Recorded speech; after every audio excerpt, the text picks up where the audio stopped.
The hospice nurse told her it would probably happen within hours, maybe less. She sat beside her father's bed, holding his frail hand, dreading the silence that was coming. She had no idea that before the night was over, that same silence would become the most sacred, peaceful moment of her entire life. Her name was Rebecca Sloan, 39 years old, living in a small town outside Des Moines, Iowa. Her father, Harold Sloan, was 78, a retired mechanic, a widower for the past 6 years since Rebecca's mother had passed, and the steady, quiet center of Rebecca's entire family for as long as she could remember. Harold had been diagnosed with advanced pancreatic cancer nearly a year earlier, and after months of treatment that offered little more than a slower decline, he had made the decision, with Rebecca's full support, to move into hospice care and spend whatever time remained at home, surrounded by the people and the house he loved most. Rebecca had moved back into her childhood home 3 months earlier to help care for him, taking a leave of absence from her job, setting aside her own life in Chicago to be present for what she knew, with a growing, aching certainty, would be the final season of her father's life. She had always been close to Harold, closer in some ways than to anyone else in her life, and the thought of losing him felt, some days, like more than she believed she could bear.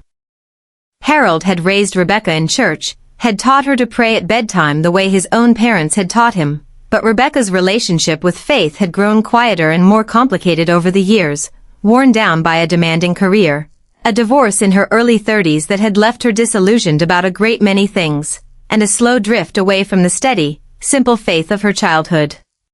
She still believed in God, in some general sense, but the vivid, personal closeness her father still spoke about so easily had started to feel, to Rebecca, like something belonging more to his generation than her own. Watching her father's decline over those final months tested whatever fragile faith Rebecca still carried. She prayed for healing in the early months of his diagnosis, desperate prayers that went, as far as she could tell, unanswered. She prayed for more time as his condition worsened, for strength to get through each increasingly difficult day, for some kind of peace she couldn't seem to find on her own no matter how hard she tried to manufacture it through sheer determination. Harold, even as his body grew weaker, remained remarkably steady in his own faith, a quiet, unshakable peace that Rebecca found both comforting and, if she was honest with herself, a little bewildering. He spoke often, in those final months, about not being afraid of what was coming, about trusting that he would see Rebecca's mother again, about a peace that Rebecca desperately wished she could access herself but couldn't quite seem to reach. "Dad, how are you not scared?" she asked him one evening, sitting beside his bed during what had become their nightly ritual of quiet conversation before he drifted off to sleep. "I'm terrified. I don't know how to do any of this without you." Harold, weak but clear-eyed, squeezed her hand gently. "Becca, I'm not scared because I know exactly where I'm going. I've walked with the Lord my whole life, and I trust him with this part just like I've trusted him with everything else. I know it's harder for you, watching this from where you're standing. But I need you to know something. This isn't the end of us. It's just the part where I go on ahead of you for a while." Rebecca cried through most of those conversations, comforted by her father's peace but unable to fully share in it herself, carrying instead a heavy, exhausted grief compounded by a nagging spiritual emptiness she didn't know how to name or fix. The hospice nurse, a kind, experienced woman named Patricia Yoon, gently informed Rebecca on a Thursday evening that Harold's condition had changed significantly over the past day, his breathing shifting in ways that, in her years of hospice experience, typically indicated the final stretch was near, likely hours rather than days. Rebecca called her brother, Mark, who lived several hours away, urging him to come as quickly as he could, and then settled in beside her father's bed for what she understood, with a heavy, sinking certainty, might be their final hours together. Harold drifted in and out of consciousness through the evening, occasionally squeezing Rebecca's hand, occasionally murmuring words Rebecca couldn't fully make out. The house grew quiet around them as the hours passed, just the soft, uneven sound of her father's breathing, and Rebecca's own quiet, desperate prayers, whispered over and over into the dim bedroom light. "God, please don't let him be in pain. Please be with him. Please be with me. I don't know how to do this without him, and I don't know how to feel you the way he feels you, but please, if you're here, please let me feel it tonight. Please don't let me face this alone. Sometime around 2 in the morning, with Mark still an hour away, Rebecca sat alone beside her father's bed in the quiet, dim room, exhausted beyond anything she had ever experienced, grief and fear pressing down on her chest so heavily she could barely breathe. And then something happened that Rebecca has spent years since trying to fully put into words, something she describes carefully, aware of how difficult it is to convey to anyone who wasn't in that room with her that night. The room, she says, seemed to change. Not visually, not in any way she could point to and describe with certainty.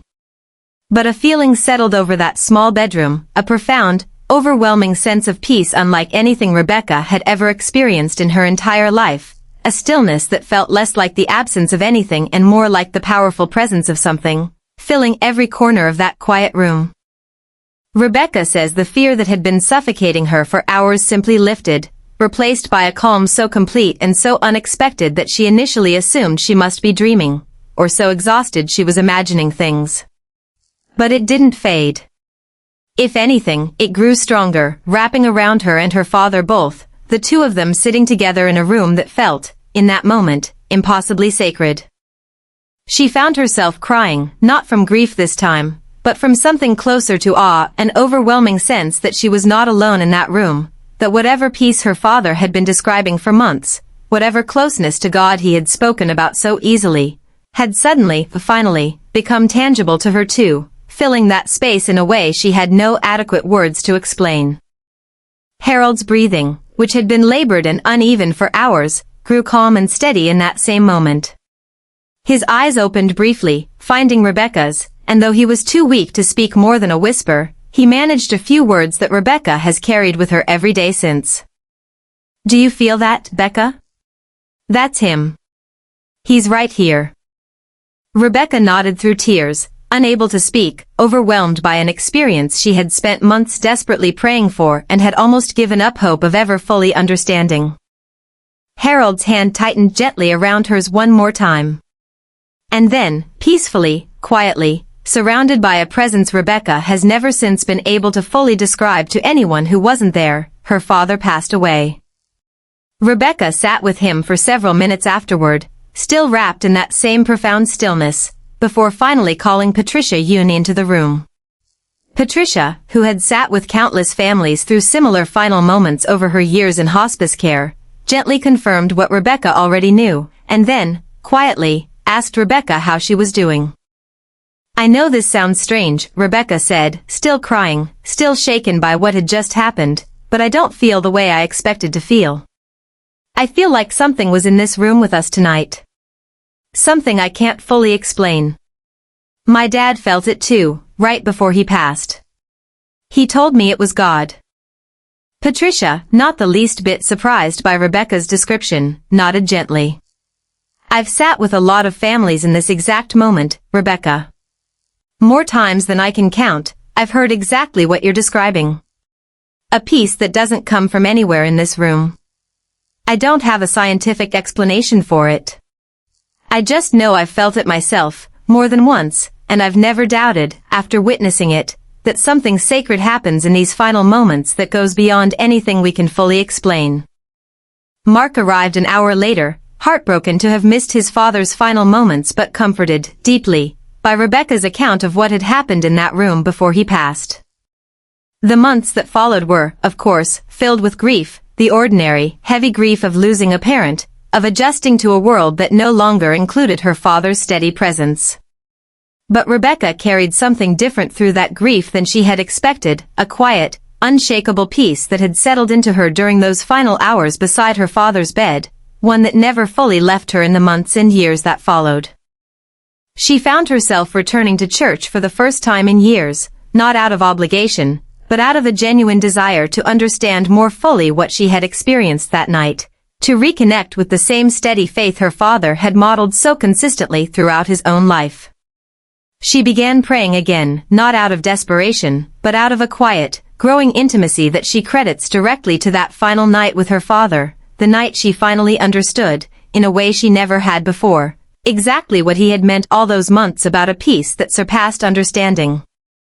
I spent years assuming my dad's closeness with God was just part of his generation, something that came easier to him than it ever seemed to come to me, Rebecca says now, several years after that night. I learned, in the most sacred moment of my entire life, that it wasn't generational at all. It was available to me the whole time. I just had to be desperate and honest enough to finally ask for it.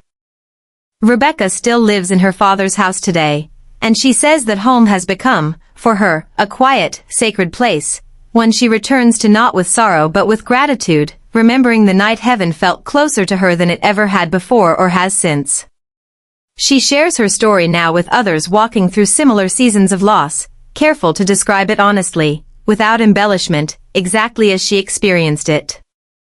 I don't fully understand what happened in that room, she says. I don't think I need to understand it completely to know it was real. I just know that in the hardest, most frightening moment of my entire life, God showed up in a way I could actually feel, exactly when I needed him most, exactly the way my father had been telling me he would be there the whole time. If you are sitting beside someone you love right now, facing the hardest goodbye of your life, or if you are simply walking through a season where God feels distant, uncertain, or hard to fully access the way you wish you were, please hear Rebecca's story and let it speak hope into whatever you're carrying. You do not have to have your faith perfectly figured out for God to meet you in your most desperate, honest moments. Sometimes heaven feels impossibly far away, right up until the moment it doesn't. Sometimes the veil between this world and the next grows thin exactly when we need it to, in the quiet middle of the night, in the hardest goodbye, in the desperate prayer we almost don't believe will be answered. Whatever darkness you are sitting in tonight, don't stop asking him to make himself known to you. He may be closer than you have ever imagined.